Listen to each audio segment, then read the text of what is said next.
урматтуу президенттин өкүлү. Мен Ош шаары боюнча сизге бир нече маселелерди айтып кетем, сиз жазып алсаңыз мүмкүн болсо.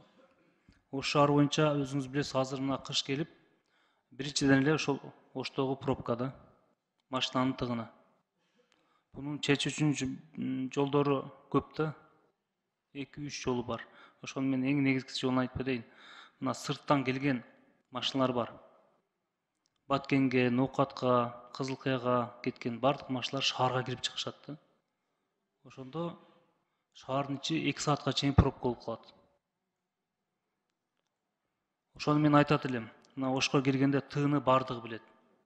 Ошол тыыдан тартып 10 адырдан Озгурдан Жапалактын үстү Ноокаттын жолуна түшө турган айланма жол бар да.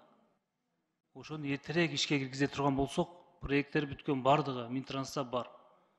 Сметасы да чыккан. Ошону бүтө турган болсок, Ош шаарында бул пробка болбой калат эле да, азаят эле. Жана ошондой эле Ош шаарында азыр мына бишектен кем калбаган смог бар да.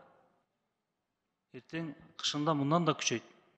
Эми ошону жергиликтүү бийлик жана ошондой биздин ушул экология министри ошол Ош шаарына барып, ошону карашсын.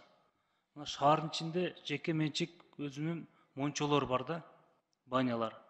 Ошолор ар кандай фильтри жок банялар. Ошонун негизинде дагы смог күчөп кетет. Жана ошондой эле Ош шаарынын ичинде өзүнүн ушул мусор таштоочу свалка бар да. Ошону да жакшы карашыбыз керек. Кайсыл мэр жаңы келсин Ош шаарына, Жапалак элине кыйын болот да. Ушул свалканы жылдырып бересизби, жаап бересизби дейт. Ушул күнгө чейин чечилбей келет да, 30 жылдан бери.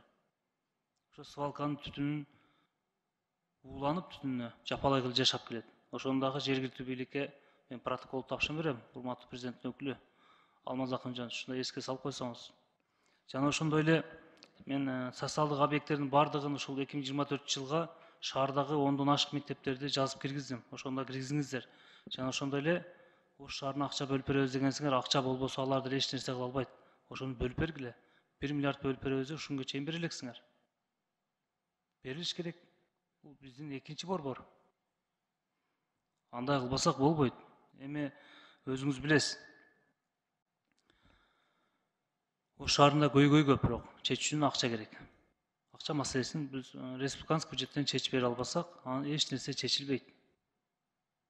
Ош шаарынын эли шайлоолгондо эле эмес, ушундай көйгөйлөрү бар. Ошолорду да чечип беришибиз керек. Урматтуу президенттин өкүлү Алмаз Акынжанович, урматтуу төрага, менин айткандарым баары протоколду тапшырма, сиз дагы өзгөчө берип койсоңуз. Рахмат.